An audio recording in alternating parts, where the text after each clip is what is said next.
வணக்கம். சிலம்பக்கலையில் வரக்கூடிய பல்வேறு வகையான பாடங்களை உங்களுக்காக செய்து காட்டி கொண்டு வருகிறோம். அந்த வகையில் இன்றைக்கி ஒரு மிக முக்கியமான ஒரு பாடம். அதாவது நான் சிலம்பம் கற்றுக்கொள்வதற்காக பல ஆசிரியர்கள் தேடி போகும்போது அந்த ஆசிரியரிடம் வேறொரு ஆசிரியரிடம் பயின்ற அவர் கற்றுக்க வந்தார்.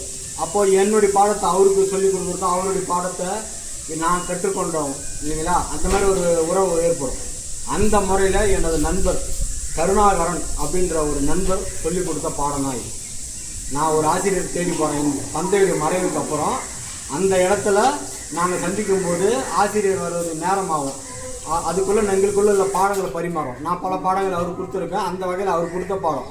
இந்த பாடத்துடைய சிறப்பு என்னன்னா, ஒரு காலை வச்ச இடத்துல வச்சுட்டு மாற்றாமல் 4 திசைக்கு செய்வோம். அதில் சொருகால் முறையில் கடை வரும். கடையடி செய்யும்போது ஒரு திசையிலேருந்து மரா திசைக்கு மாறும்போது ஒரு சின்ன ஒரு நுணுக்கம் இருக்குது. அது செஞ்சால் தான் அந்த பாடம் சரியாக வரும். வலது கால் என்னது, வலது கால் இந்த வட்டத்தை விட்டு மாறாது. அதனால அப்படிப்பட்ட பாடம் தான். இப்போ எடுத்த உடனே சொருகால் முறையில் ஒரு கடை, இந்த கடையை அப்படியே பிரிக்கிறோம்.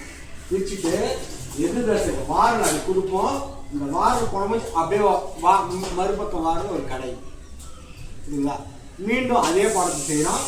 அப்படியே வந்துட்டு மகளோட ஒரு கடை. ஒரு சுற்று முடிஞ்சு போச்சு. இப்போ எடுக்கும்போது 2வது திசைக்கு மாறும். இந்த வட்டத்துலேருந்து 2வது திசைக்கு மாறும். மாறினோடனே அப்படியே பகுலோட ஒரு அடி பகுல பிரிக்கிறோம். அப்படி போட்டு இந்த ஒரு சுற்று தான் இதில் கொஞ்சம் கடை. மீண்டும் அதே மாதிரி கடையோட அடி. இப்போ 3வது திசைக்கு போகும். பாருங்க, இந்த வட்டத்தை விட்டு காலை எடுக்க மாட்டோம். எடுக்காம அப்படியே கடை.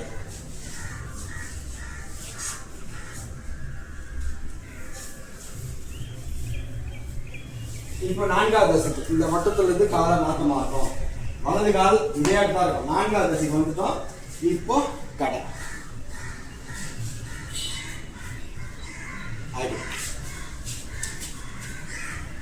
மீண்டும் தொடங்கி திசைக்காக வரும். இதுல ஒரு விஷயம் என்னன்னா, இந்த பக்கத்தை செய்ய பாருங்க. இப்போ இந்த கடாடி சொருகால் நிற்கிறோம். நிற்கும்போது அது போயிட்டு இப்படி ஒரு வாரல் போகும். வாரல் போயிட்டு அப்படியே இந்த கை இப்படி மாற்றணும் இல்லைங்களா. இப்படி வாரல் போயிட்டு கையை அப்படி மாற்றணும்னா கடை ஓடும். இதுதான் இந்த பாடத்துடைய சிறப்பு. இந்த பாடத்தில் உள்ள நுணுக்கமே அதுதான். கலைகளில் பல நுணுக்கங்கள் இருக்கு.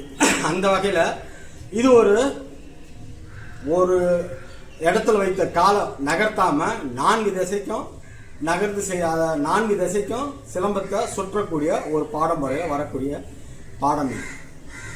இதோடைய நுணுக்கமே அவ்வளோதான். இதை செய்து பழங்க. இது போலவே வேறொரு பாடத்தோட அடுத்த வகுப்பு சந்திக்கிறேன். நன்றி, வணக்கம்.